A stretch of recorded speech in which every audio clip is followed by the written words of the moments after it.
Udah. Enggak, tadi ada gue lihat ini di mana? Udah. Di tas laptop.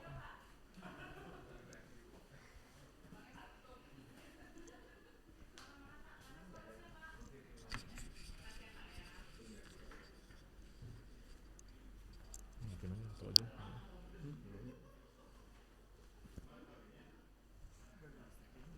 Ada. Dari sini jam. Ini dari mana nyolok ini? Kok nggak ada listriknya? Enggak nyambung. Kepalanya di sini juga kan? Enggak, ini dari sini bro.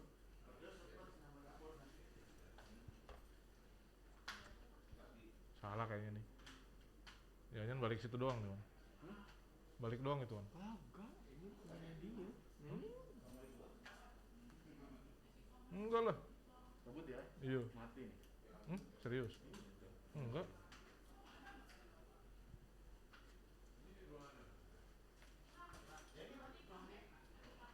ini colokannya nggak ada. Lu ambil yang itu colokan putih itu laptop. Mana? Colokan laptop itu yang putih. Yang putih cabut aja, ganti pakai itu. Yang laptop gua pindahin ke situ.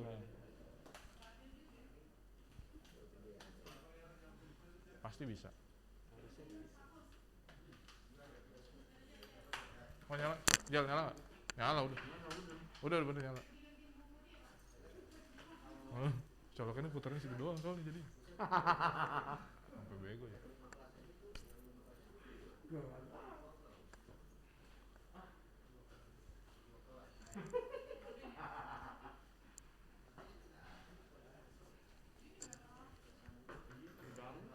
Hah? Kabelnya? Ganti, nih. Nih.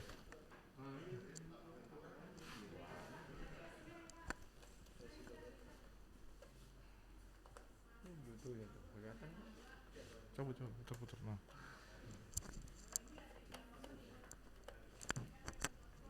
Kita tinggal tarik itu. Itu tinggal tarik aja, nggak dikunci. Oh, ya, tarik. Coba lihat ini, kita lihat. Apa? Semoga.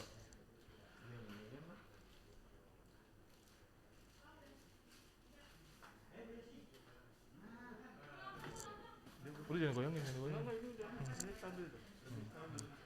Tuh, gua goyangin nggak apa? Tuh kan?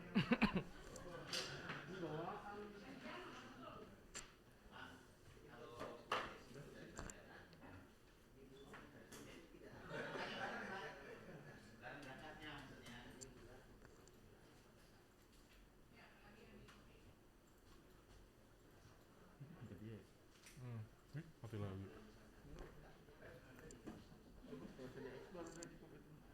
Kabel udah klik. Ayo.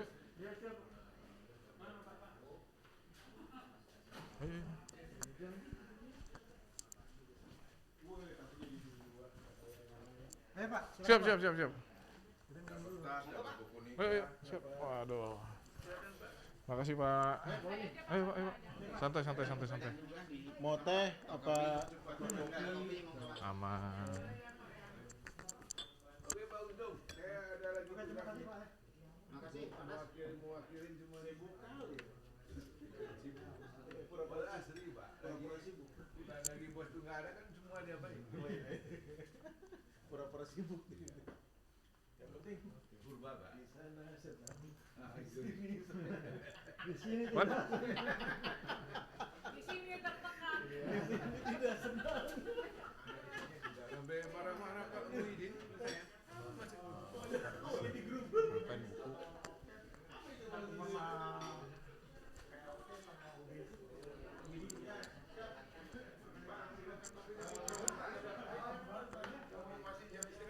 Ayo Pak, silakan Pak. Ayo Pak. Jal, ayo. Oh, lihat ada kopi. Kopi di sini. Belum covid.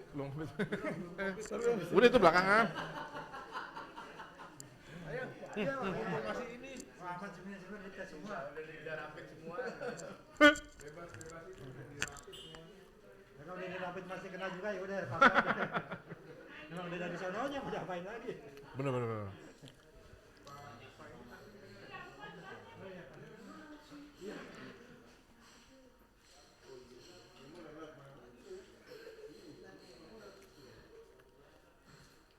Buat rajak. Rijal curhat. Jauh ya.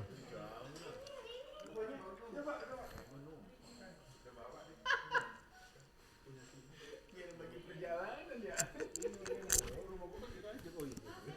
Dia pagi-pagi ke rumah gua. Pagi-pagi. Gua ke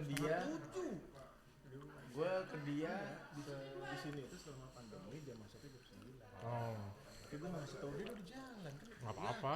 Udahlah, gua ke dia ke tempat gua setengah jam gua. saya mau lihat ke dia. Katanya dialihin ke Pamula.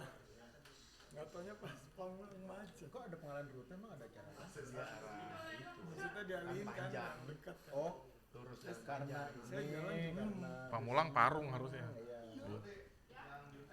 Apa sih? Salah perkiraan aja lo berarti kan. Kenapa? Dia salah perkiraan aja kan. Ini luar biasa ini. Wajahnya yang bohong. Cuma berapa? Dua. Berarti kan pikiran saya 8:30 sampai nyaman. Molor. Luar biasa. Biasa di luar. Dia bilang udah jauh mana? Udah jauh. Pas banget saya parkiran di situ. 9:00. Cuma pas panggil situ tuh. Oh napas dulu kan. Ngape teleponnya ke jalan kan. Aduh Oh, lu telepon gua? Oh, gua nggak tahu, gua silent langsung karena lagi ruang meeting lah. ke bapak dan ke gua juga. Iya masa sih? Gua lagi di atas.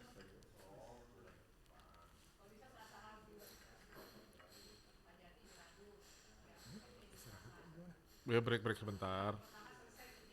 Kalau udah siap sih, saya udah standby.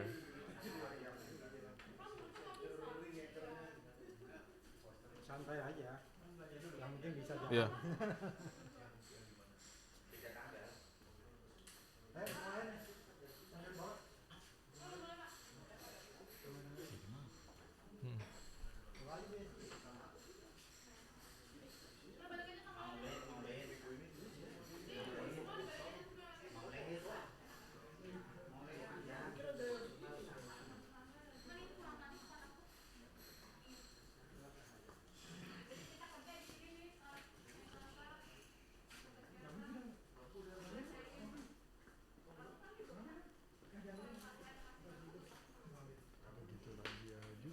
Hmm.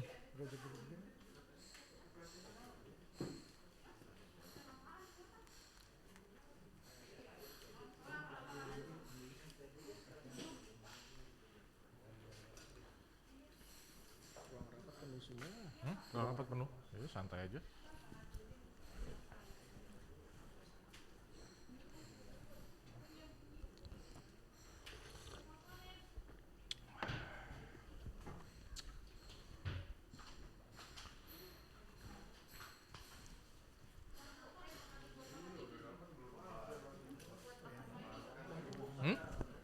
Kenapa? Iya kasih aja. Apa? Oh iya nggak apa-apa. Ya, kalau ini sih belakangan aja lah. Nanti sharing langsung ini aja. Jalan aja kan. Iya jalan aja. Ini sih pegang aja. Kalau perlu nanti baru dikasih. Mau tanya, Ya. apakah nanti kita minta video untuk rekaman apabila untuk belajar otodidak? Ada Pak? Boleh. Kalau tutorial sih sebenarnya di online banyak. Nanti saya bisa kasihin link-linknya. Terus nanti kalau yang recording hari ini pun mau, saya bisa share. Untuk ini Pak, belajar otodidak kan saya juga dosen pengampu. Oh siap. Tapi mesinnya Nikubik Pak, beda. Nanti ini sih basic memang lain, tapi nanti palingnya konsep dasar berpikirnya dapat. Soalnya kan saya nyediain mesin kayak gini sebenarnya kenapa kita bawa? Karena ini jauh lebih mudah untuk yang baru kenal. Betul. Karena softwarenya juga user friendly. Susah. Nah, kalau itu memang rada-rada tuh. Sebenarnya susah. Kenapa? Secara konsep sama Bu, tapi cara belajarnya lebih mudah yang ini. Karena nanti dari software sebenarnya kuncinya. Kalau mesin kan apa kata software. Gitu. Nanti teman saya ini Pak Rizal yang akan ngasih training teknisnya, saya ngasih pengantar di depannya. Ini bukan ngajarin lah, kita sharing aja apa yang udah saya pernah baca duluan. Terima kasih Pak ya. Ya sama-sama Pak. Nanti video recordingnya saya kasih kok. Ntar saya. Nggak apa-apa. Oh, oke. Oh iya Pak, makanya saya baca duluan.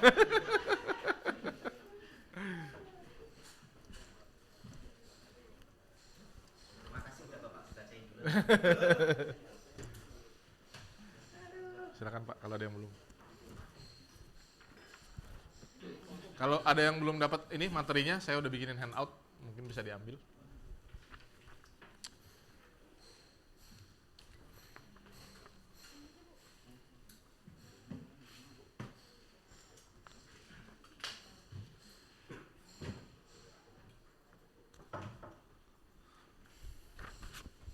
Sudah komplit semua? Oh, ada 1, 2. Mulai aja ya. Siap. Oke, assalamualaikum warahmatullahi wabarakatuh. Selamat pagi Pak Untung, Pak Alfred, Bapak-Bapak Ibu sekalian. Terima kasih kesediaan waktunya untuk duduk di ruangan ini untuk sharing bersama saya mengenai mesin digital printing 3 dimensi. Ya, jadi mungkin kemarin awal saya ketemu dengan Pak Untung dan Pak Alfred, disampaikan bahwa Polimedia sudah ada mesin digital printing 3 dimensi, tapi sampai sekarang pengoperasiannya masih belum maksimal. Nah, kemarin kami mencoba untuk mencari tahu mengenai mesin tersebut, cuman karena memang referensi mesin itu terbatas, akhirnya saya berdiskusi dengan Pak Rizal, dengan Pak Ridwan, ya udah kita sediain yang bawa kita punya dulu aja. Ini tujuannya untuk membuat konsep berpikirnya dapat dulu sederhananya seperti apa, nanti aplikasinya seperti apa, biar nanti teman-teman di sini juga akan terusinnya lebih mudah. Gitu. Nanti sesi hari ini saya recording, saya rekam, nanti hasil recordingnya pun akan saya sharingkan buat teman-teman buat nanti menyegarkan ingatan, karena biasanya setelah kira-kira 2 jam setelah saya ngomong semua pasti lupa.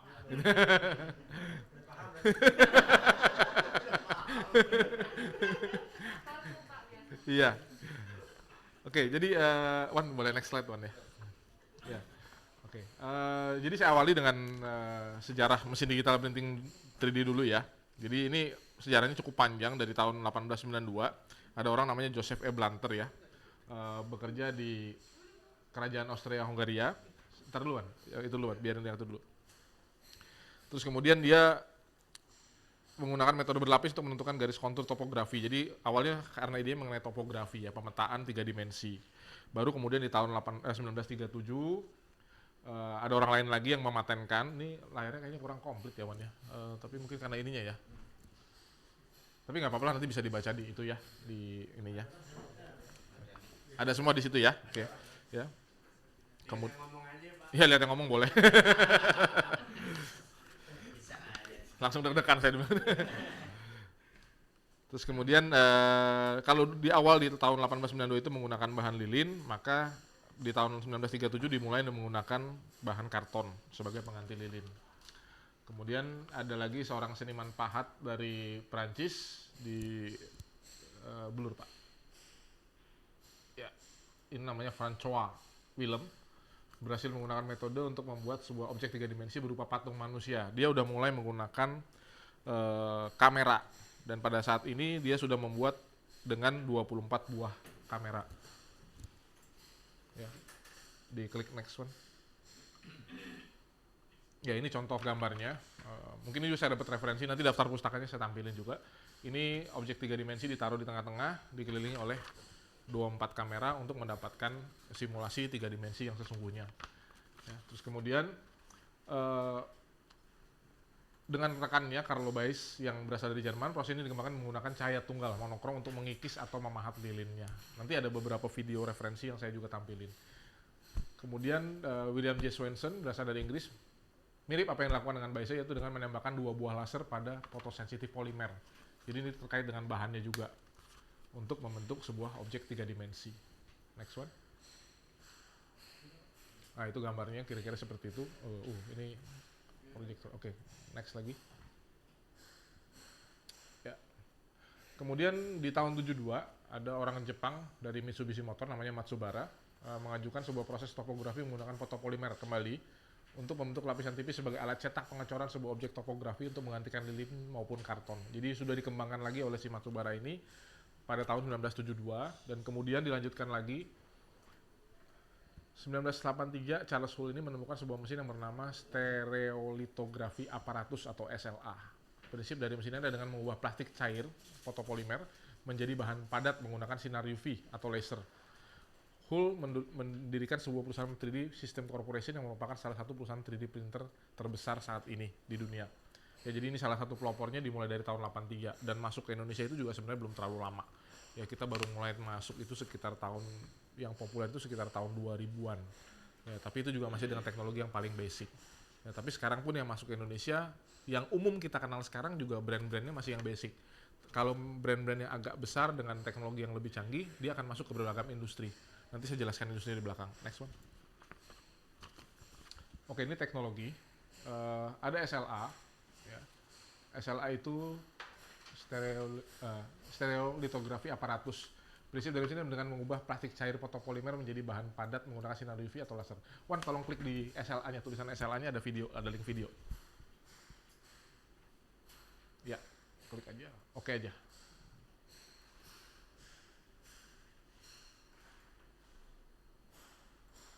Nah, ini adalah proses. Suaranya kecil ya, Wan ya? Nggak apa-apa. Nah, ini dengan model seperti ini, langsung dia pecah menjadi slice, menjadi layer-layer. Ya. Nah, kemudian platformnya ditaruh dengan bahan chemical, fotopolimer, ditambahin laser, dikeringin, tambahin lagi, nanti dikeringin lagi, terus dia berjalan terus seperti itu, sampai nanti dia akan membentuk objek 3 dimensi yang diinginkan. Ini teknik SLA.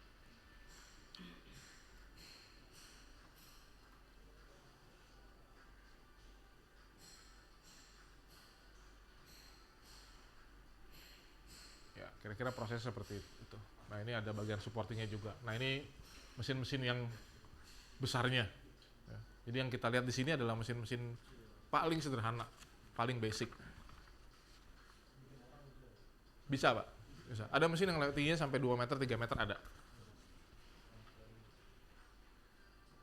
Oke, jadi sudah masuk ke beragam industri, dia membuat komponen, bahkan sampai ke bahan biomedikal, membuat kuping tiruan gitu, membuat tulang tiruan, itu sudah bisa dilakukan juga.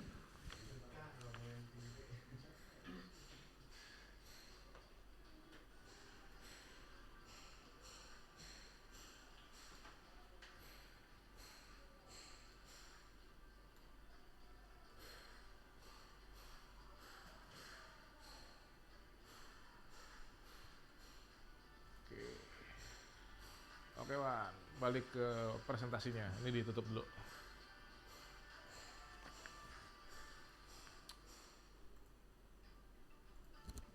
Ditutup dulu, di close aja itunya. Nah, oke. Terus kemudian yang kedua adalah SLS. SLS itu selective laser sintering. Ini menggunakan lapisan bubuk. Jadi kalau tadi menggunakan bahan fotopolimer, ini sekarang menggunakan bubuk yang tersebar di atas area platform. Nah, ini ada videonya juga, nanti kita lihat. Nah, main 3D, Pak. Itu tepungnya itu buat kaos. Ya.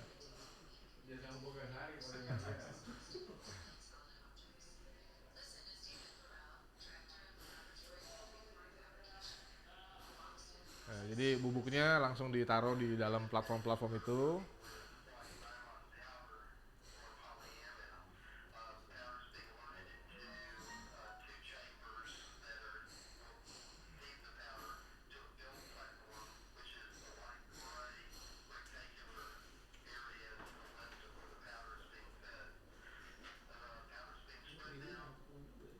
Main, Pak, udah lama. Duluan dia daripada kaos.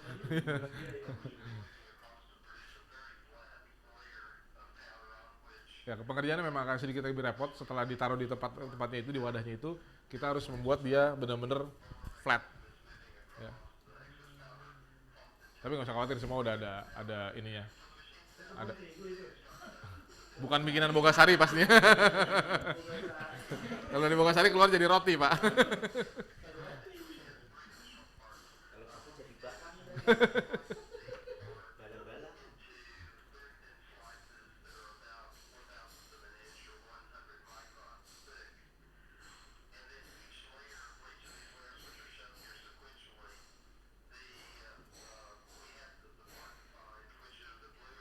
Ya, berhubung di bioskop masih dilarang nonton, kita nonton di sini aja ya.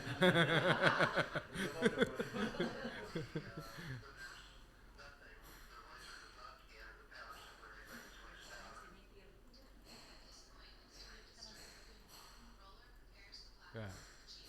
Ini rollernya udah menyiapkan platformnya supaya dia rata, baru kemudian nanti proses penyinarannya dengan laser atau sinar UV akan membentuk.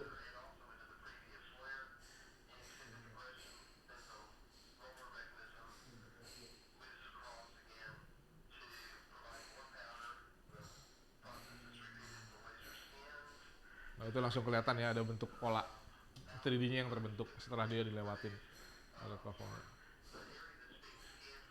Jadi bagian yang kena radiasi sinarnya dia akan mengeras, bagian yang tidak dia akan tetap berbentuk bubuk.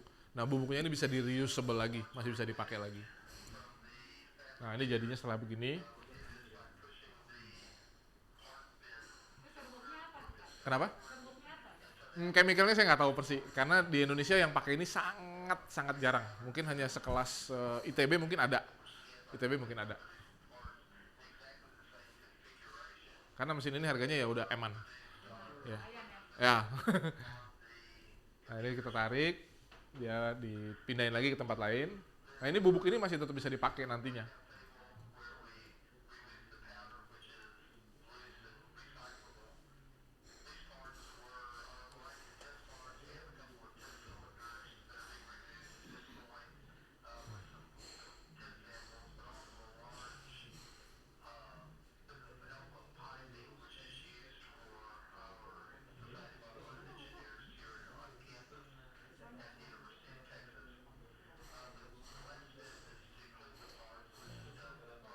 Kalau ngeliat seperti ini ya banyak sekali komponen yang tidak bubuknya masih sisanya banyak gitu, tapi dia langsung keluar outputnya bisa jadi begini.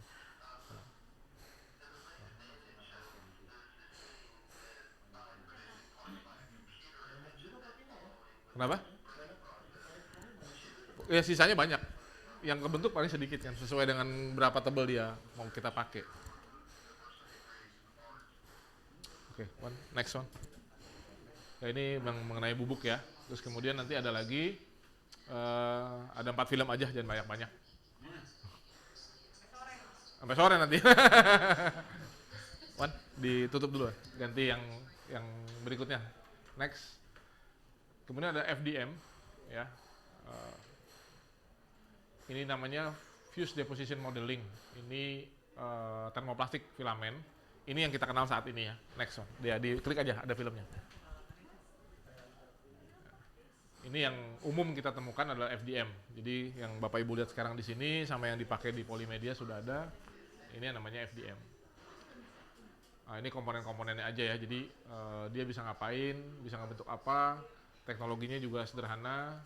Nah, ini nanti yang teman-teman akan ngelihat demonya, akan melakukan prakteknya untuk membuat barang-barang yang mungkin sesuai dengan apa yang kita inginkan.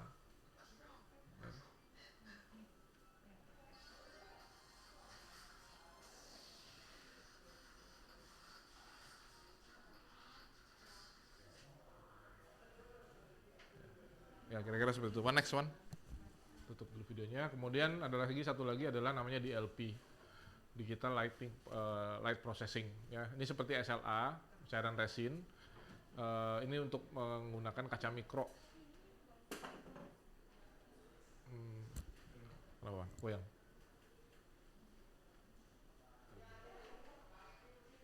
Kabelnya keinjak. Oke. Ya. Nah, ini banyak sekali dipakai di industri yang sifatnya medical. Ini salah satu brand yang cukup populer di industri medical, namanya Envision Tech. Jadi dia punya wadah seperti ini, nanti dia dituangin oleh cairan khusus. Ya, seperti ini bentuknya seperti resin. Ya, terus kemudian dia taruh lagi di dalam platformnya.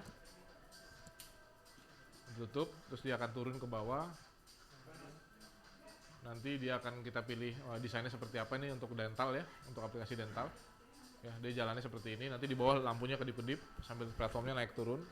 Nanti setelah selesai, kita bisa ngeliat dia bentuknya sudah jadi seperti ini. Seperti ini. Ya.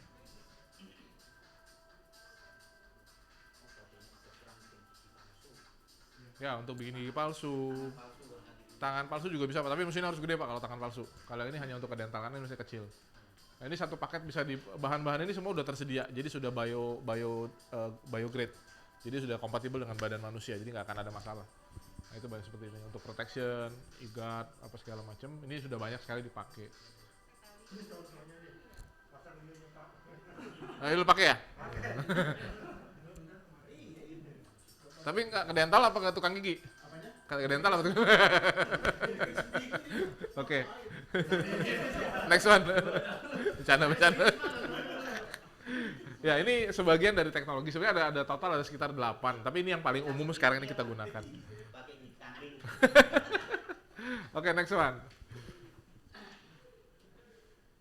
Ya, industrinya banyak sekali ya yang dipakai, yang pakai untuk mesin tiga dimensi ini ya. Seperti tadi saya jelasin bahwa ada dental, ortodontik, biofabrication untuk bikin selaput tulang, terus peralatan-peralatan medikal, bahkan juga bikin tulang-tulang palsu atau modeling organ-organ tubuh manusia. Ini semua udah bisa dimungkinkan dengan menggunakan mesin 3D ini.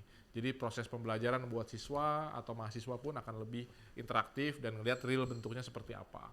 Terus juga sampai ke alat bantu dengar, bahkan di Singapura itu ada satu orang dia membuat sebuah headset yang bentuknya itu ngikutin bentuk kupingnya si pemesan. Jadi ini custom. Jadi ketika orang ini mau pesan, maka kupingnya akan di-scan dulu tuh pakai alat scan 3 dimensi. Ada kan alat khusus. Scan 3 dimensi, bentuknya dapat segala macam, baru dia masukin proses pembuatan headsetnya, baru dimasukin elektroniknya. Jadi sehingga dipakainya tuh benar-benar nyaman di dalam sini gitu. Ya, terus kemudian di industri perhiasan, jadi kalau Bapak Ibu mungkin yang wanita khususnya ya, mungkin suka pakai berlian atau apa, pembuatan dudukannya juga dibuat dengan menggunakan mesin seperti ini. Nah, ini kebanyakan yang pakai yang liquid, yang resin, karena dia harus detail. Kalau pakai mesin ini nggak terlalu detail. Tapi kalau yang liquid itu bisa detail sekali. Terus di kalangan industrial untuk pembuatan komponen, terus di otomotif ataupun industri penerbangan dia juga udah bisa pakai. Ada beberapa bahan yang sudah memang ready dipakai langsung ke aplikasi sesungguhnya. Jadi proses pembuatan komponen pengganti bisa dilakukan dengan instan tanpa harus menunggu spare part yang lama.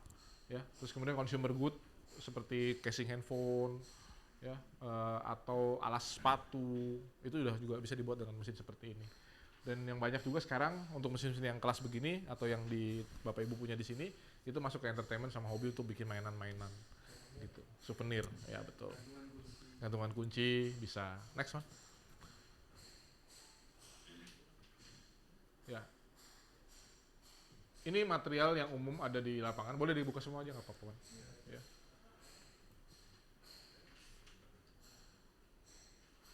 Oke. Ya, jadi material untuk 3D ini, kalau Bapak Ibu lihat di handout yang saya kasih, ini ada kenapa ya, Wan? Oh, ini goyang-goyang.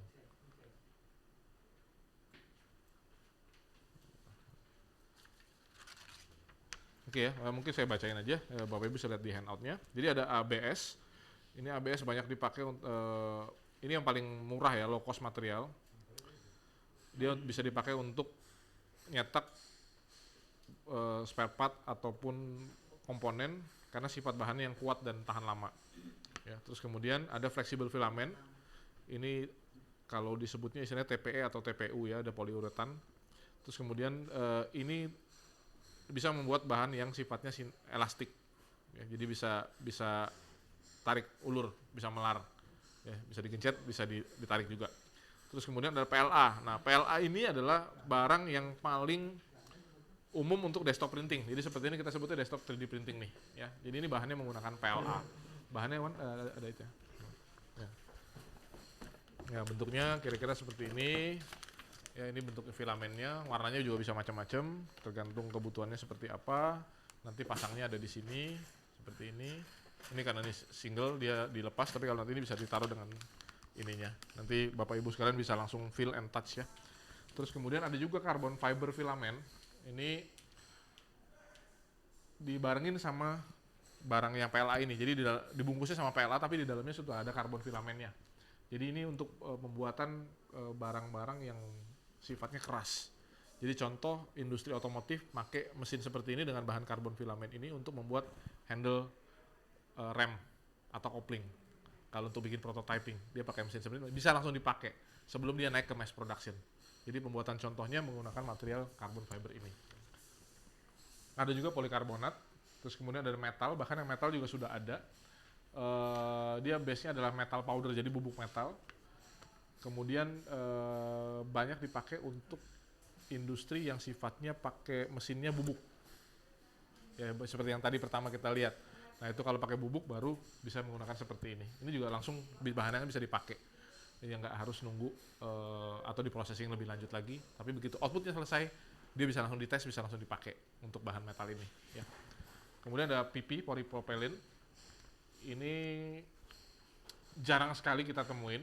Ya, ini semi fleksibel, bisa melar, bisa ini juga, tapi dia jarang sekali dipakai karena nggak banyak yang menggunakan.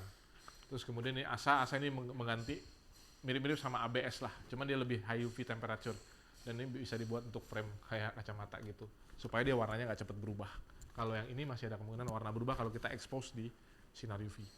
Nah, ini beberapa bahan yang cukup populer saat ini, tapi untuk di Indonesia yang umum saat ini untuk industri yang saat ini ada mesin 3D printing ini kita menggunakan yang jenis PLA. Kemudian kalau kita masuk lagi ke industrial yang lebih tinggi lagi seperti mungkin Garuda juga udah pakai, itu menggunakan metal dan juga carbon fiber. Oke, ada pertanyaan sampai di sini karena ini udah habis ujung presentasi saya. Sharingnya begitu aja. Mungkin lebih banyak diskusi kalau dari teman-teman ada yang pengen tahu apa, saya akan coba bantu jawab. Next one di pustakanya, man. Bapak Ibu, ini saya ngambil referensi dari beberapa sumber. Ya, ini ada material guide yang tadi di belakang. Terus kemudian ada TechPad, ada majalah 1000 Guru. Ini artikel tahun 2018. Terus kemudian ada dari Envision Tech, saya ngambil video. Jadi nanti Bapak Ibu bisa ngeliat. Jadi sebenarnya video dan tutorial 3D printing ini di internet sudah bertaburan. Ya cuman karena kesibukan kita masing-masing pastinya kita nggak bisa setiap kali ngawasin apa yang terbaru gitu ya. Makanya saya bawa teman saya yang udah lebih ngerti karena dia lebih banyak ngoprek daripada saya. Ya, sekilas mengenai mesin siluet ini menggunakan PLA. Jadi ada beberapa mesin yang menggunakan teknologi namanya sumbu XY. Jadi headnya gerak kanan kiri, terus nanti mejanya naik atau turun. Nah, itu pakai 3 sumbu X, Y, dan Z ya. Terus kemudian ini menggunakan sistem delta. Nah, sistem delta ini dia pergerakannya nanti dia turun ke bawah dengan 3 sumbu, platformnya diem aja, terus kemudian nanti kepalanya ikut naik semua ke atas. Ya, jadi ada beberapa sistem yang populer. Nah, ini dengan yang Bapak Ibu punya di sana itu sudah sama. Ya, cuma nanti cara pengoperasiannya beda. Nah, bedanya apa? Bedanya nanti mungkin dari sisi software. Software yang dibawa oleh Silhouette ini akan sangat lebih user friendly dibandingkan dengan yang Bapak Ibu ada sekarang di sana. Tapi sekali lagi kami nggak mau bilang mesin kami yang terbaik atau paling bagus, tapi paling nggak hari ini saya mau sharingkan bersama Rizal dan Pak Ridwan bahwa 3D printing itu sebenarnya mudah, asal kita ketemu solusi yang tepat. Ya, jadi buat teman-teman yang mau bikin apapun, bahkan ya makanya seperti pakai software desain biasa aja sebetulnya, tinggal nanti tarik atas, tarik bawah, tambahin offsetnya, tambahin bentuk 3D-nya gitu, itu yang paling gampang. Ya, dan ini kebetulan memang tutorialnya sudah sangat lengkap. Ya, ini barang dari sebelumnya adalah pabriknya itu namanya Silhouette Amerika, terus kemudian sekarang udah diakuisisi sama perusahaan namanya Graphtec dari Jepang, dan seluruh desain engineer-nya ini orang Jepang sekarang ini. Sekarang udah dimiliki Graphtec, Pak. Jadi Silhouette dan Graphtec sekarang jadi satu. Gitu. Oke, ada pertanyaan Bapak Ibu dari apa yang saya sampaikan? Nanti 2-3 hari ke depan Pak Rizal akan lebih banyak berinteraksi. Saya asisten, Pak. Ini pakarnya 3 dimensi lah kalau di tempat saya. Silakan kalau ada pertanyaan. Mungkin Pak Untung atau Pak Alfred? Siap. Boleh, Pak. Itu dari artinya mesin ini hanya untuk contoh aja ya, sebagai pembuatan kan itu produk banyak nih. Iya. Kalau nggak kayak seperti gitu. Iya. Berarti mesin ini hanya untuk contoh aja gitu. Ya, oke. Betul, Pak. Jadi untuk mesin-mesin seperti ini, karena tadi Pak, Bapak sudah benar Pak, kecepatan mesin ini bukan kecepatan yang super. Jadi kalau bisa dibilang kalau kita mau ngeprint bentuk yang tipis-tipis aja, kalau kita mau ngejar sampai 1 jam ya masih bisa. Tapi kalau kita udah mau bikin yang lebih tebal dari itu, kita mau bikin misalnya setebal apa ya, setinggi ini deh, tatakan gelas ini kan ada tinggi ya segini. Ini juga bisa makan waktu jaman. Yang mana, Pak? Ya, bikin botol ini bisa makan waktu jaman ini. Ya, ini bisa makan waktu jam-jaman ini. Ya, jadi kalau misalnya mau bikin prototipe yang agak tinggi, dipastikan sumber listrik tidak mati, boleh ditinggal pulang. Oh, pantesan udah 6 jam ini berarti itu kali ya. Ya, betul Pak, gitu. Jadi Bentuknya itu sasarnya udah lama. betul. Nah, ini juga nanti tergantung seberapa resolusi yang kita mau pakai untuk dia. Bisa dia hasilnya fine, halus, bisa nanti hasilnya agak kasar. Tapi nanti kuncinya kalau mau bikin yang agak bagusan memang tetap butuh hand touch, kita finishing, kita amplas, kita apa, itu tetap butuh. Jadi ini hanya untuk bikin prototyping aja. Nah, kalau gitu andai kata kita bikin prototipe Ya. kita memperbanyak itu di mana kita bisa bikin? Saat ini Mesinnya kayak apa gitu? Nah, saat ini belum ada, Pak. Kalau untuk yang bikin sampai masif begitu ya. Jadi semua masih mengandalkan memang yang jumlahnya kecil. Atau kalau misalnya Bapak memang mau yang speednya lebih tinggi, otomatis harus naik kelas ke mesin yang juga jauh lebih tinggi. Either pakai yang sistem filamen itu udah sampai ada yang bisa bikin mini boat, Pak. Mini kapal. Speedboat. Tapi itu memang ukurannya ya mungkin lebih gede dari ruangan ini karena nyetaknya perahunya aja bisa segede ruangan ini kan. Gitu. Nah, itu contohnya. Nah, ini contoh-contoh 3D yang dibuat sama ya. Misalkan kalau terjadi kendala, Ya. mati listrik atau Ya. itu prosesnya bisa lanjut atau memang diulang lagi? Alhamdulillah itu harus diulang, Pak. Nggak ada pilihan lain. Itu nggak ada pilihan lain karena memang mesin ini nggak punya sistem backup power. Ya, beda kalau misalnya Bapak taruhin UPS, tapi sekali lagi UPS kalau UPS itu kan juga terbatas powernya. Tapi kalau untuk mesin gini kan kalau pakai UPS 3000 watt, mesin ini cuma beberapa watt aja mungkin bisa nolong agak panjang gitu. Tapi kalau misalnya memang UPS-nya kecil yang kelas kayak komputer desktop gitu, ya itu juga nggak lama, paling hanya 30 menit. 30 menitan aja.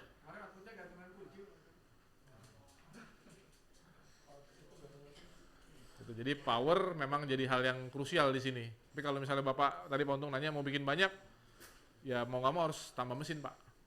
Kalau untuk memang, ya kalau ini mesinnya beda atau mesin ini yang diperbanyak. Gitu. Kan begini, kita kan di artinya di pendidikan. Ya, Jadi sebenarnya tidak cukup kan. iya betul, betul. Untuk mahasiswa ya Pak tahu produksinya ini nanti begini. Bisa nggak kita ke perusahaan satu yang udah punya tadi? Oke, kalau kita bicara nanti untuk ke massive production, mass production, kita udah nggak bisa lagi pakai mesin begini, Pak. Jadi mesin gini hanya dipakai untuk bikinin moldingnya. Ya, nanti pada saat di sana mereka akan bentukin ke logam yang kemudian nanti dicor dengan sesuai dengan bahan yang dia perlukan. Nah, ini memang kita belum connecting, Pak. Karena mesin-mesin 3D seperti ini saat ini industrial nggak pakai. Yang pakai hanya kalangan edukasi atau hobi. Ya, mereka yang butuh buat mainan, buat aksesoris gitu, atau dia punya misalnya mainan Gundam yang partnya hilang gitu, dia cari-cari nggak dapet, dia akhirnya pakai mesin seperti ini karena ini mesin ini relatif lebih terjangkau. Tapi kalau kita connecting ke industrialnya yang memang akan bikin jumlah besar itu belum. Kecuali mungkin kalau Bapak pernah lihat gantungan karet, Pak. Ya, gantungan karet itu juga kan orang akan bikin moldingnya dari logam tuh. Dia pakai engrave. Kalau itu pakai engrave, nggak pakai mesin 3D ini. Itu lain lagi ceritanya gitu. Nah itu kan biasanya di tempat mainan anak-anak kan satu set tuh ada mainan tembak-tembakan. Iya, betul, betul, Satu set lah ada. betul, betul. Itu diproduksinya di mana? Di Jakarta ada di Tangerang ada di Bogor ada. Main anak-anak, Pak. Kebanyakan jujur sampai sekarang made in China, Pak. Made in China sekarang. Oh, Iya. Cina ya? Iya. Nah, di Indonesia di luar negeri balik lagi ke sini jadi. Ada satu pabrik di Indonesia yang buat ini Mattel, Pak. Mattel kalau pernah dengar itu produksi boneka Barbie. Ya. Nah, itu juga pembuatan prototypingnya mereka menggunakan mesin 3D. Cuman saya nggak tahu ini 3D yang mana. Tapi setahu saya mereka buat dengan yang liquid, Pak. Cuman liquidnya yang mana juga mereka kan butuh bikin komponennya banyak tuh, ada kakinya, ada mukanya, ada apa. Tapi saya rasa dia punya mesin yang modern Invision Tech tadi. Cuman yang nanti size platformnya lebih panjang karena dia harus ngebentuknya juga kan panjang. Gitu. Kalau pakai yang kecil-kecil tadi paling hanya terbatas untuk keperluan dental. Artinya sekarang ini artinya Pak Roni sendiri artinya kan memasarkan juga produk sendiri. Ya, betul. Artinya punya nggak link-link perusahaan yang memang produksi banyak gitu. Artinya kalau Pak Roni bisa Pak Roni punya kenalan satu perusahaan itu sendiri Baik. yang memang produksi itu maksudnya kita mau kerjasama gitu. Siap. Nah, oke. Mahasiswa kita setelah belajar ini paham dong. Siap. produksi Siap. masaknya bagaimana. Ya, betul, betul, betul. Nanti Pak Habibie atau Pak ini cuma ngajarin doang sih bentuknya begini tapi Ya. kalau yang masak sampai ke sana atau ke situ nanti bisa juga kita semacam apa ya PI atau gimana gitu. Baik, baik. Masih sambil ini kan judulnya tentang Oke. PI gitu bisa gitu kalau Oke. bisa itu bisa mau bantu juga nanti Siap, bisa, boleh. Jadi oh, begini. di sini gitu. Jadi begini, untuk saat ini memang user kami rata-rata memang masih diedukasi mulai dari SMK sampai ke universitas perguruan tinggi gitu. Cuman kalau untuk naik ke industrinya kami belum ketemu nih Pak.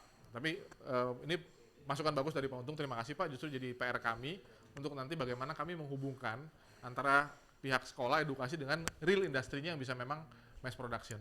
Nanti kami carikan pasti ya supaya nanti nyambung. Ya betul. Siap. Paham. Saya dapat. Oke. Terima kasih Pak. Nggak usah khawatir, nanti kita bantuin. Selain bantu doa Pak ya. Silakan Pak. Untuk perawatannya bagaimana Pak? Perawatan relatif Pak, kalau untuk mesin seperti ini kuncinya ada di waktu kita nyalain dan kita matiin aja Pak. Jadi kan ini nanti ada proses pemanasan. Ini kan filamen ini akan di-meltingkan, akan dilelehkan oleh bagian headnya ini Pak, di sebelah sini. Ini bagian headnya ya. Ya, ini bagian headnya. Nanti dia akan panasin, baru setelah itu dia akan bisa filamen ini turun. Nah pada saat proses mematikan juga sama. Ini harus ada proses sehingga nanti dia panasin dulu, dia buang dulu semua, baru nanti filamennya ketarik ke atas. Ya kuncinya itu aja. Sama jangan expose ke sinar matahari langsung, debu juga mesti dibatasin. Sama hasil nambahin sama hasil jadi yang sudah dibuat itu tidak boleh ada di suhu ruang temperatur di atas 200 derajat. Oh, oke. Itu nanti pelannya akan lumer. Oh, lumer ya. Jadi nggak boleh dipanggang Pak. Mesin ini cuma 180 ya? Lelehan. 200. Oh 200 ya, sekitar 200 derajat Pak. Di bagian ini aja ya Pak? Di bagian headnya aja. Yang lain sih nggak normal, taruh ruangan biasa seperti ini nggak apa-apa. Bapak pegang-pegang begini juga nggak apa-apa, kecuali pegang ininya. Ya itu 200 derajat tuh.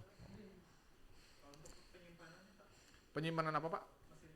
Mesin sih bebas Pak, dengan suhu ruangan seperti ini boleh. Cuman yang jadi kunci nanti penyimpanan ini nih Pak, filamen sebetulnya. Ya, filamen ini harus dalam kondisi vakum ya, Jal ya, sebaiknya ya.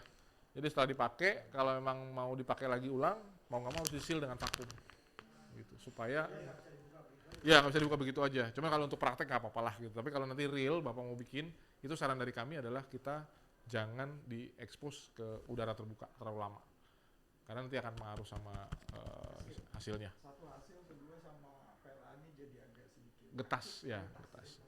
Pengaruh Pak. Perawatan mesin relatif sederhana, asal jangan ketendang, asal jangan kesenggol jatuh, itu biasanya aman-aman aja. Karena dia ini kan sumbunya dia naik turun nih 3, ini ada karet. Ya. Ini mesin sederhana, ya, tapi yang saya suka adalah dia mikirin konsepnya bagus dan kuncinya ada di softwarenya. Softwarenya dia kuat sekali pengembangannya. Ya. Ini mesinnya kan ada softwarenya ya. Ya. Jadi misalnya prototipenya itu kita buatnya di mana? Di softwarenya dulu, baru dia nanti baca dan ngeprint gitu ya Pak? Oke, pembuatan software sih bebas. Ada 3D Studio, ada AutoCAD, ya. Boleh.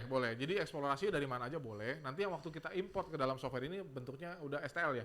STL Atau Pakai micro SD gitu ya? Soalnya kan kita punya nih, saya bingungnya itu kan mereka memang sudah ada prototip ininya, ya, bentuknya, ya, misalnya. ya, Udah ngasih contoh nih Ya, ada ini, ada ya. ini. Nah, pada saat kita mau print, itu kan memang disimpannya di micro SD-nya. ya betul. Nah, maksudnya dimasukin dicolokin di itunya kan. Nah, di situ baru kita pilih-pilih Iya. mau print apa. Iya. Cuma waktu itu kita pernah mau coba, apa namanya, headnya itu nggak turun Pak. Oh. Jadinya layangan.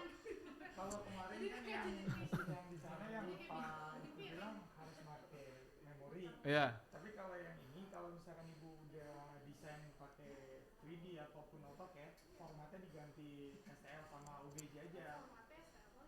Nanti Jadi di tetap harus pakai software ke 3D ya, apapun gitu ya. Kita Bisa. pakai 3D dulu. Idealnya begitu. Pakai software ini bisa untuk bikin 3D sederhana. Tapi kalau mau bikin yang rada kompleks, ya silakan pakai yang lebih profesional memang. Jadi ini memang kan targetnya kita user friendly, ya, yang gampang dimengerti. Jadi kalau misalnya untuk bikin contoh-contoh seperti yang kompleks begini memang agak sulit. Jadi kita biasanya kalau misalnya begini, kita kan butuh konsep nih. Ya kita butuh konsep supaya dia gerak apa segala macam harus pakai software 3D yang real. Udah begitu atau kita bikin satu-satu kita rangkai apa udah Satu-satu. Ini semua gini ya? Oh, semua ya? Bisa semua. So, saya yang lebih tahu. Saya cuma ngarang doang. Saya kira juga tadinya satu-satu. Jadi waktu satu-satu ini kan sebenarnya bisa dicopot aja lah. sendiri apa gimana gitu. Hah? Ini bisa dicopot ya sebetulnya kan? Kan posisinya dia cair kan? Iya, cair ya, betul. Kok bisa diputar-putar gitu, emang dia nggak lengket gitu? kalau ini kan dari formatnya bikin dari 3D ataupun AutoCAD, dia letaknya seperti ini. Nanti pas selesai jangan sampai nunggu kering, langsung diangkat, langsung kita. Nah, teknis itu Pak, teknis. Teknisnya seperti itu. Jadi pause dulu. Nggak di pause. Enggak usah di pause sampai selesai. Itu kering diangkat nanti taruh lagi kalau taruhnya Enggak. Maksudnya udah selesai semua dulu. Jangan sampai kelar semua dulu, baru langsung diangkat, langsung dikutak-kutak gitu supaya. mungkin kalau lihat lebih paham Pak. Iya, mungkin mendingan lihat ya. PR tuh ya. Ya kalau kayak gini nih harus satu-satu nih kan 3 warna nih. Ini termasuk proses ganti filamen segala nih. Gitu. Kenapa? Nanti Rijal yang ngajarin, Pak. Itu untuk pegangnya pakai tanpa alas atau gimana pada saat proses sudah selesainya? Karena suhunya kan pasti panas kan? Kalau udah sampai selesai ini Bu, turun dari filamen udah nggak panas. Udah dingin. Mengikuti suhu ruangan. Iya, tapi tak sedingin hatiku lah gitu ya. Ini tetap dingin, jadi bisa langsung dipasangin aja, dilanjutin lagi bisa. Jadi nggak harus nunggu. Yang panas cuma bagian ini aja, filamen headnya ini aja, yang sampai 200 derajat. Di luar itu tidak ada yang panas. Ya paling kalau panas pun ada motor di sini atau di bawah, tapi itu pun kita nggak bisa pegang karena kan dibungkus sama casing. Ya jadi sederhana kok, nggak sulit-sulit amat. Ya cuman ini ya sekali lagi ini butuh imajinasi juga kan untuk ngerjain seperti ini. Nah kalau yang punya Pak Untung itu pegang cuman begitu ya gampang, gitu kan. Cuman tulisannya itu bisa dibikin pakai software yang si Silhouette Studio punya. Kita bisa ketik, kita bisa tarik ke atas, mau berapa tinggi, berapa mili gitu. Ya Silhouette Studio. Softwarenya bisa download free ya? Ya Pak? Yang itu kan bahan dasarnya itu kan warna-warni itu Pak. Iya, Berarti kan filamennya warna-warni. betul. Terus kemudian filamennya itu ada kualitasnya nggak Pak? Kualitas 1, 2, atau 3. Bahannya ada grade-nya nggak sih BLA ini?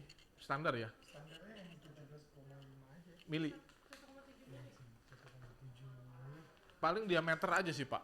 Kalau kualitas sih standar sih, sebenarnya ini banyak Pak yang 1,75 ya. Ini sebenarnya banyak di pasaran. Di sini temperaturnya antara 205 sampai 225. Terus ini 1,75 mm. Yang brand yang saya bilang kompatibel sama yang kita punya Silhouette, karena kalau Silhouette punya juga ngeluarin tapi harganya juga relatif orang-orang nggak setuju, dibilangnya kemahalan gitu. Jadi ini pakai merek Esun. Esun ini yang paling banyak tersedia di pasaran dengan harga yang relatif terjangkau lah, ya betul. Bisa bilang mahal sekali enggak, murah sekali juga enggak. Justru kalau terlalu murah kita bingung. Ya kita pernah nyoba bahan yang sangat murah, tapi nanti outputnya nggak bagus, gitu. Jadi memang banyak faktor yang pengaruh lah. Tapi saran saya ini Esun ini udah cukup. Jadi banyak. Jadi software bebas sih Bu, mau nentuin pakai 3D Studio boleh, pakai AutoCAD boleh. Nanti setelah itu kita ekspor dia jadi objek atau enggak STL file. Nanti dibaca sama software ini bisa langsung import ke Silhouette Studio-nya. Enggak, kita nggak pakai micro SD, langsung dari komputer kita masukin ke mesinnya. Iya, nggak pakai micro SD. Jadi ini prosesnya komputer sebelah, mesinnya sebelah, langsung jalan. Ya, kalau itu kita banyak menghayal, kita banyak menghayal. Gimana cara mengoprint objek di luar micro SD-nya itu gimana? Ya, kemarin juga saya udah cari tahu apakah memungkinkan kita jalanin langsung direct drive ke situ. Tapi ternyata enggak ada. Nggak bisa direct. Tetap harus pakai micro SD. Jadi kita harus menguasain softwarenya karena softwarenya kan nanti akan ngatur suhu ini berapa, terus nanti ininya tingginya berapa, ya resolusinya berapa. Baru setelah itu kita ekspor ke filenya baru bisa dibaca di mesin. Nah sebenarnya kalau untuk saat ini, kalau Pak Alfred yang si Pak Rudi jalanin itu apa Pak Alfred? Arduino ya? Ya, sekarang ini banyak sekali orang bikin mesin 3D printer dengan menggunakan Arduino. Ya, cuman kelemahannya itu tadi, banyak sekali orang yang nggak paham sehingga mereka hanya bikin aja tapi nggak bisa direct drive dari software ke mesin. Memang di luar sana juga banyak software 3D printing yang open source. Ya, tapi sekali lagi kalau open source sih kita nggak bisa ngarepin terlalu banyak lah. Ya, karena mereka ngembanginnya sesuai dengan apa yang mereka dapat, terus budgetingnya juga sesuai dengan mereka dapatnya seperti apa, karena ya butuh brain kan, butuh otak untuk ngembangin ini. Tapi kalau Silhouette Studio ini memang sudah dirancang dengan, ini kalau nggak salah pabrikan softwarenya bukan dari Amerika tapi dari Inggris. Jadi ada perusahaan lain yang khusus ngembangin software ini untuk ngedrive ke sini. Jadi benar-benar ini serius. Sehingga memang ya user friendly, nggak gampang nggak susah lah kita untuk ngikutin gitu. Silakan pertanyaan lain. Ya Pak. Itu berarti kalau misalkan pas mencetak itu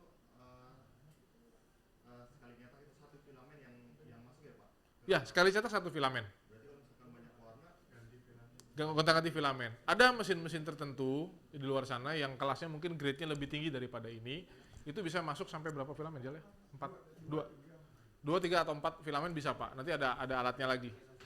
karena kan desainnya itu kan berdasarkan filamen yang di itu ya, dicocokin di filamen. Betul, betul. Memang ada yang bisa di-mix Pak langsung. Cuma ada yang sekarang filamen ini yang udah ada rainbow sih Pak. Oh, tapi filamen juga sekarang dia bilang udah ada yang mode warnanya rainbow Pak. Jadi nggak monoton lagi warnanya. Cuma yang dari Esun ini belum ada ya? Iya. Kalau kayak di itu kan di apa cetak yang benang itu kan benangnya udah banyak tuh. Iya. Udah banyak, ada 4 benang. Betul. Ada 5 benang terus Betul, sesuai desainnya kan. betul. Nanti dia ngeprint berdasarkan benangnya itu sendiri. Iya. Kalau ini juga bisa ya mungkin. Bisa, bisa. Teknologi printer yang kalau nggak salah saya pernah dapat referensi itu dari Datascript. Itu dia jual 3D printing, outputnya sudah bisa warna juga tuh. Gitu. Cuman saya nggak tahu tekniknya dia beli bukan filamen ya kalau nggak salah ya. Filamen juga. sama resin juga. Oh sama ya, resin juga ya. Nah dia udah punya 4 slot. Iya. Jadi nanti dia begitu keluar outputnya udah bisa tentuin warnanya mix betul. Gitu. Cuman beda dengan cetak ya, dia nggak bisa nge-mix CMYK terus jadi warna-warni nggak bisa. Soalnya orang grafik kan nih, saya mesti hati-hati ngomong. Kurang lebih seperti itu. Jadi banyak sekali yang bisa dikreasikan ya. Jal, yang waktu yang Pak Untung sampel pegang ini berapa lama ngerjainnya Jal? Yang model bangunan ini? Nah ini. Ini berapa lama ya? Kalau untuk buat kayak bangunan ataupun yang kayak Kayak gini Pak, Ah. kayak gini, kayak gini yang full isi kan ini. Ah, ah. ya dia kan punya profiling hanya 3 aja sih kayak printer biasa, standar, high sama low. Ah. Tapi kalau yang itu saya pakai yang di high yang itu sekitar 9 jam. Untuk full ini isinya full ini. Itu untuk full. Jadi dalamnya itu diisi. Jadi walaupun jatuh ke bawah pun sama. Bikin nama masing-masing. Iya, iya. Iya, ntar. Bentar.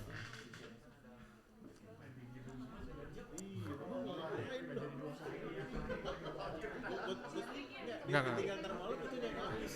Mesin gua tinggal, mesin saya tinggal. Enggak, bukan maksudnya ditinggal malam itu Panjang yang berapa habis. isisnya? Itu Berapa banyak? filaminnya sekitar 5, enggak, cuma 3,9. Ah, Meter. 4 meteran lah. 4 meter. Irit, Ini 4 meter. irit. Irit ya? Iya, tapi sedih aja nunggunya lama. Tinggal pulang. Boleh. Berarti kan 24 jam nggak nyampe 3 kalau di tengah. Iya betul Pak. Jadi pilihannya memang kan kalau gini kita nanti kalau ini tekniknya, kalau kita mau bikin real productionnya, ini kan akan dibungkus lagi dengan cairan jadi molding. Setelah itu baru dibuat injeksi ya gitu. Jadi kita nggak bisa. Kalau udah pakai itu iya. Tapi kalau untuk bikin begini ya Bapak mesti punya, mau bikin berapa? 100. Ya minimal berapa puluh Pak. Saya sih seneng Pak. Cuman Bapak sedih beli. Enggak sih meleduk enggak lah. Sedih kalau gitu ya. Ya, dia banyak sekali kan kayak gini kita. Kalau bikin kayak gini kan juga kan kita mesti mikirin ya. Oh, ini bagian ini bagaimana ya. Ngelatih cara berpikir, logika, mekanik ya. Emang buat prototipe sih. Untuk prototype betul. Mainan tufang. Iya. Kasar malam. Pasar malam. Ya, komponen-komponen gerak seperti ini. Ya, waktu lalu kita pernah ngadain lomba 3D di Bandung. Yaitu juga pembuatan komponen-komponen seperti ini sampai dia bergerak. Kayak model robot-robotan gitu ya, Pak. Enggak sih Pak, komponen aja sih biasanya. Jadi kalau ini beberapa motor, berapa gear digabungin, nanti konsep gerakannya apa gitu, kayak gitu. Ya mungkin di sini kan nggak ada mekanik ya, cuman saya nggak tahu. Ada ya? Oh di maintenance ada Pak ya. Siap. Jadi mungkin kalau ada yang baut rusak, awalnya rusak, kamu bikin contohnya Ya boleh, itu juga bisa. Gitu. Ya bikin mur baut atau bagian-bagian komponen itu juga udah bisa.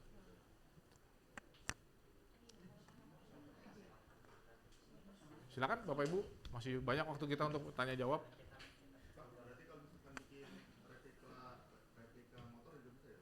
Replika motor bisa Pak, yang penting asal Bapak sudah punya desain 3D-nya aja. Supaya bannya berputar gitu. Bannya berputar bisa, kan ini kan kembali lagi ke konsep berpikir kita. Kita mau bikin struktur modelnya seperti apa.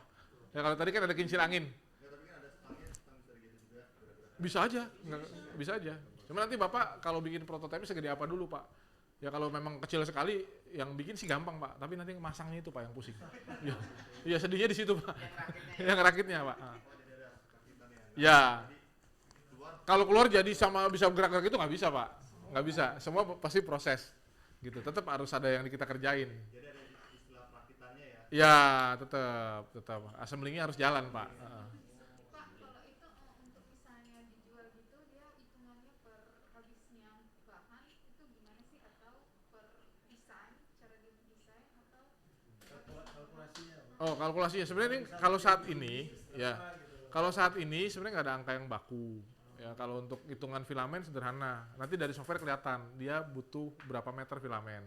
Itu kan ketahuan harga filamen segini berarti per meternya berapa. Kemudian nanti ukur waktu. Nah, waktu ini kita mau hargain berapa? Gitu. Jadi kalau misalnya bikin itu satu itu 250.000, kamu ngerjainnya 9 jam. Worth it nggak kamu jual 250.000 nungguin 9 jam? Saya sih enggak. Gitu. Kalau saya pribadi ya gitu, saya enggak. Makanya saya nggak main ke sini. Karena ini memang rata-rata industri hobi. Nggak ada orang yang jual ini untuk jadi real, tapi kalau memang ada pun, kalau nggak salah dia ngitungnya per menit ya. Kalau yang di luar. Ya, di luar tuh ngitungnya per menit. Tapi kalau posting ini 1 meternya 1.000. Ya, kalau ini paling Rp1.000. Karena dia 1 kilo itu panjangnya sekitar 290. Yang ini kalau nggak salah harganya 300-an ya. Ya, betul. Jadi dibagi per meter ya sekitar. Paling Rp1.000 aja. Kalau filamen murah sekali, nggak ada harganya. Tapi yang mahal adalah waktunya. Gitu. Sama desainnya ya Pak? Ya, betul Pak. ini kan ada 3 susun Ya. ya, 3 tipe ya. Nah ini masing-masing dibuat atau langsung sekaligus itu desainnya? Satu-satu. Nah ini gimana caranya biar bisa masuk ke ini? Kalau itu kan memang saya buat apa ya, maksudnya saya bikin rantai. Jadi rantainya agak berdiri, nanti di pertengahan sebelum selesai, pas headnya agak berdiri baru saya Baru bikin. masuk. Nah ini mana pintunya? Jangan. Itu nggak didesain untuk disulap Bu. Saya nggak bikin itu untuk disulap. Memang nutup itu. Itu nggak ada kunci rahasia itu. Salah printer sulap tuh foto Pak. Ya. Kalau di animasi itu kan pakai spesifikasi rendering. Ya. Kita nggak sama juga rendering. Betul. Betul. Nah, speknya itu berapa sih Pak? Komputernya. Komputer standar kalau untuk ini Pak, kita nggak perlu terlalu berat. Paling di Core i3 atau i5 itu udah cukup. Memori minimal 4 GB juga udah bisa running kok. Software-nya juga ringan. Karena renderingnya dia kan animasi dengan rendering ini beda. Ini kan rendering statis. Nah, animasi kan moving object akan lebih besar energinya dibandingkan dengan yang static object. Kalau ini aman Pak. Selama Bapak space hard disk-nya cukup, ya disarankan pisah grafik video aja. Jadi kalau ini jangan digabung dengan RAM. Videonya sendiri, video standalone. Gitu. VGA-nya terpisah.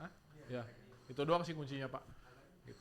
Sama seperti software design lah ya. Software design kita pakai i5 dengan RAM 4 GB, dengan i5 dengan RAM 8 GB, efeknya beda, kecepatan kita ininya. Terus kalau kita mau bagus lagi, VGA-nya lebih gede lagi juga lebih bagus lagi kan, lebih cepat lagi gitu. Kalau ini tuh saya pakai cat itu, pakai Kutek. bahannya bahan warna putih, baru di Ya, itu kembali lagi ke kreativitas. Ya, jadi sekali lagi harga jual saat ini memang belum ada yang baku.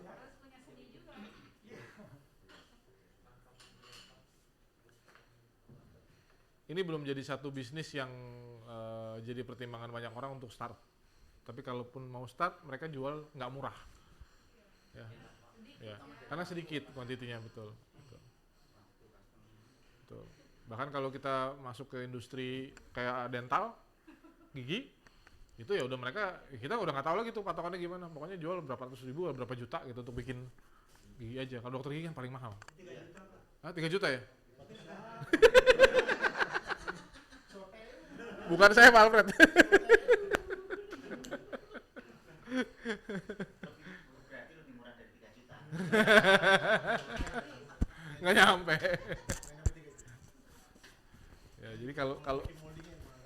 Ya, jadi kalau kita bicaranya ke industri seperti itu, apalagi yang itu bahan yang sudah ready, tinggal pasang. Kayak misalnya untuk pemain tinju mau bikin pelindung giginya itu yang sesuai dengan mulutnya dia atau giginya dia ya harus begini. Gitu. Dia pakai oral 3D printer, 3D scanner dulu, udah dapat bentuknya, baru nanti diprosesing ke sini. Gitu. Itu pas dia nempel. Ya. belum tentu ada yang udah dicangkok gitu kan. Mm-mm. Untuk nalnya gitu. Iya. Kalau itu kan Bapak gigit. Iya. Ya, nanti gigit, biasanya setelah gigit itu dapatlah bentuk 3 dimensi dari gigi Bapak, nanti baru dia masuk ke scanner 3D lagi, Pak. Gitu. Nah, itu diukur lagi pakai scanner 3D, di processing lagi, nanti baru dicetak dengan menggunakan seperti ini. Nah, nanti setelah itu dia punya komponen khusus lagi untuk bikin bantalannya apa? Penutupnya real gitu. Kayak misalnya bikin crown gigi, kalau gigi kita terkikis gitu, kita bikin crown. Itu nanti scan dulu tuh giginya. Dapat baru nanti dicetak pakai mesin 3D ini karena resin-resin yang untuk dental itu sudah banyak. Kalau tadi saya kasih lihat Envision Tech, itu salah satu pelopor pemain untuk dental yang saat ini populer.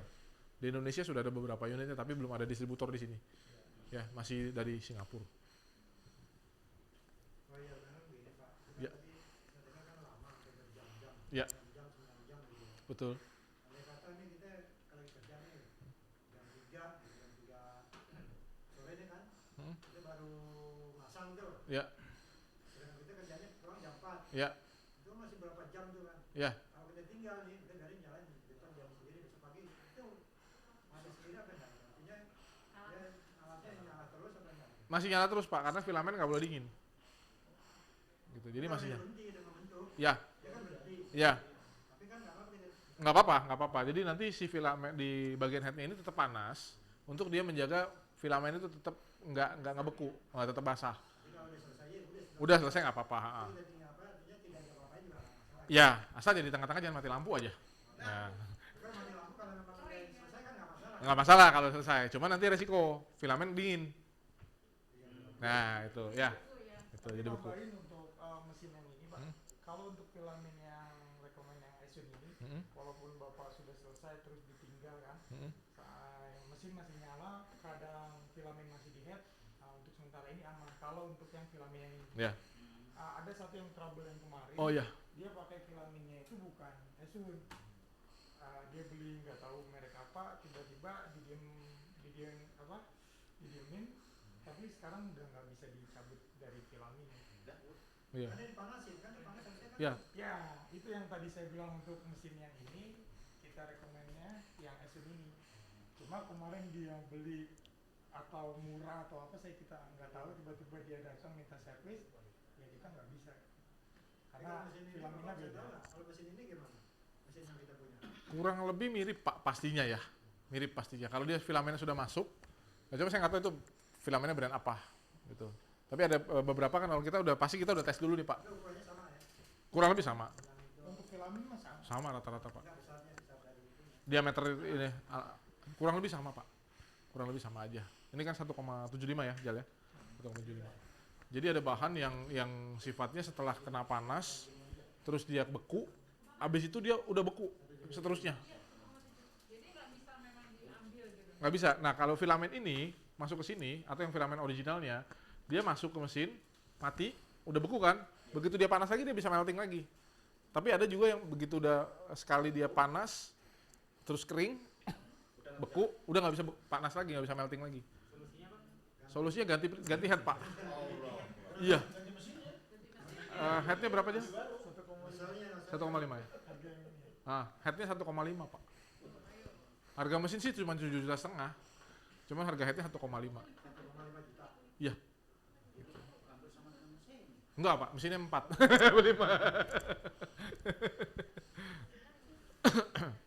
Itu memang kuncinya ada di situ sih, Pak. Jadi pemilihan bahan ya kita pasti rekomendasi karena kan teman-teman di lapangan kita akan ngetes dulu nih beberapa filamen. Ya kita udah ngorbanin banyak lah untuk ngetes filamen mana yang bagus dan sejauh ini kita baru cuma nemuin yang original dengan yang ini aja. Yang di luar itu yang harganya relatif lebih murah biasanya masalahnya banyak. Gitu.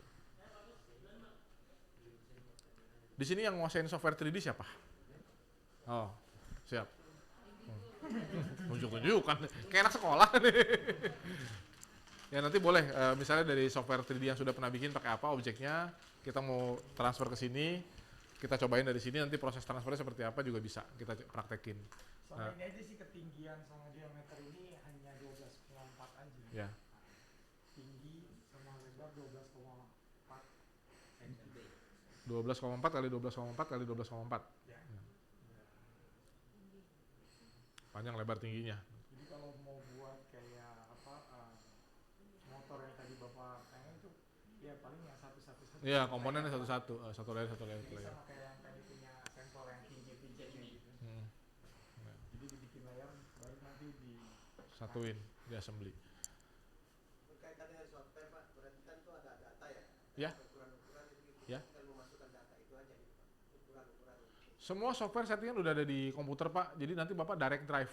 Jadi begitu Bapak klik print, dia langsung print Pak, langsung jalan.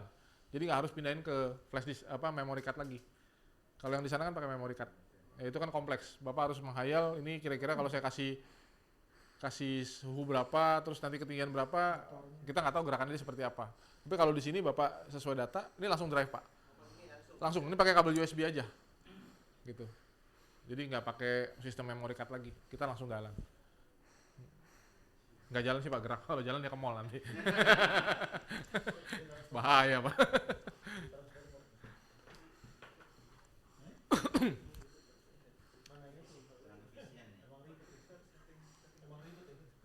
Ya nanti mungkin gini lah, saya nggak bilang mesin itu jelek, tapi saat ini adalah kan kita semua teman-teman di sini belum punya basic knowledge mengenai 3D printing yang realnya seperti apa.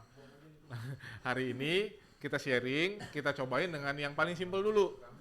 Dari softwarenya juga gampang, konektivitasnya juga gampang, nanti konsep berpikirnya dapet, sehingga nanti waktu menerjemahin ke sana kan lebih gampang, gitu. Kita jembatanin aja, karena ya mau nggak mau itu barang udah dibeli, ya harus dipakai gitu kan. Ya itu kita nggak tahu. Nanti sama-sama aja, ada pertanyaan, ada apa, kita akan lebih banyak praktek beberapa hari ke depan. Rizal akan bantu, dia pengalaman udah cukup panjang lah untuk masalah-masalah seperti ini. Tapi nanti butuh bantuan dari Bapak Ibu yang mungkin sudah mahir dengan software 3D-nya, apa yang mau dibuat, kita bisa cobain. Atau untuk simpelnya, besok bikin nama masing-masing dulu satu-satu buat souvenir.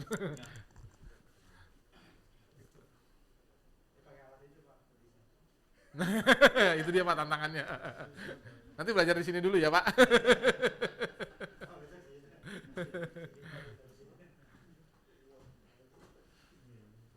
Silakan Bapak Ibu, ada pertanyaan lain lagi? Gimana Pak? Iya. Bikin sepatu. Ukurannya berapa Pak? 42 nggak bisa. Nggak, kalau untuk bikin mock-up-nya bisa Pak. Oh, bikin kosong tengah-tengahnya bisa ya Jal ya? Kalau untuk desain, saya saranin pakai 3D Max ataupun apa software yang itu. Iya, tapi sorry ya saya angkat sepatu nih jadinya. Jadi bolongan ini maksudnya Pak. Nah, jadi kan selama di pinggirnya ini ada platform untuk dia duduk Pak, dia akan ngebentuk seperti ini, nggak ada masalah. Dalamnya kosong. Bisa. Dia bakal ngikutin apa yang Bapak desain di software yang 3D aja. Iya. Kalau dia kan software ini seluruh 3D hanya pengantar buat ngirimnya aja Pak. Ya. Desain realnya dibuat di software 3D yang sesungguhnya sebetulnya. Tapi kalau ini cuman sederhana bisa lah kalau untuk bikin naikin berapa 0, sekian mili atau berapa mili itu bisa. Tapi kalau untuk bikin 3D yang realnya ini software memang terbatas. Gitu. Jadi lebih banyak hanya sebagai interface untuk menghubungkan antara desain yang sudah ada dengan outputnya. Gitu. Jadi selama dia platformnya ada, itu bisa. Dulu kita pernah bikin kelinci ya Jal ya. Nah, kelinci, teddy bear ya. Jadi kalau dia bikin 3D tapi misalnya tangannya begini Pak, ya ini nggak ada platformnya, ini nggak bisa nih Pak. Kalau kaki sampai di sini bisa, tapi kalau yang bagian sini dia harus nanti kita buatin bantuan supporting lagi. Nanti setelah selesai baru ini dipotek. Gitu. Kalau ini gantung. Kalau saya bikin 3D saya nih berdiri begini, ya kaki saya nempel di platform bawah. Tapi ini saya kan begini. Ini gantung, ini nggak bisa. Ini nggak bisa. Jadi nanti kita harus buatin gagang lagi kanan kiri untuk supportingnya. Ya betul. Nanti habis itu dipatahin lagi. Jadi ya banyak tekniknya lah.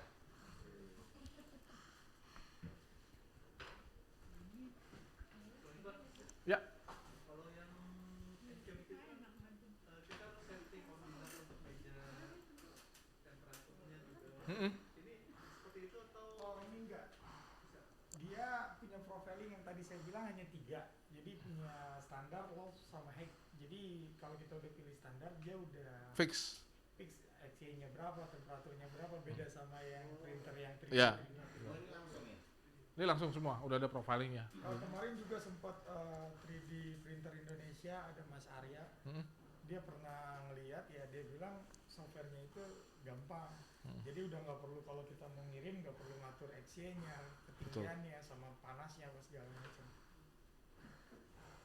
Jadi dia punya profilingannya, jadi udah dibuat di save sama dia. Dari pabriknya sudah menyediakan setting defaultnya, dan itu yang paling umum kita pakai, dan itu yang paling efektif kita pakai gitu. Pada software-software lain kita mesti memang explore, ini suhu berapa, optimalnya berapa gitu. Itu memang kita mesti explore. Tapi kalau untuk yang kita punya ini semua udah ada presettingnya gitu.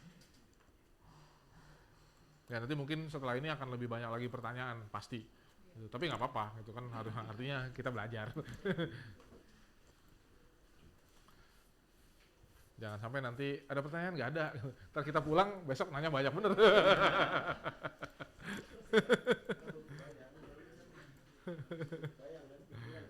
Nyampe malam tangting-tangtingnya.